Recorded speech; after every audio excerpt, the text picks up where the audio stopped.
Í þessu myndbandi lærirðu að aðstoða einstakling sem hefur verið bitinn af dýri eða manneskju.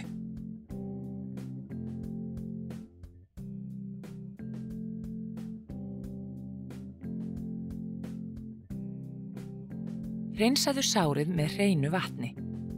Þetta dregur úr líkum á sýkingu. Reyndu að hylja sárið með hreinni grisju eða klút. Hringdu í neyðarlínuna og fylgdu leiðbeiningum. Ef bitið er á hendinni, fjarlægðu skartgripi þar sem hætta er á að hendin bólgni.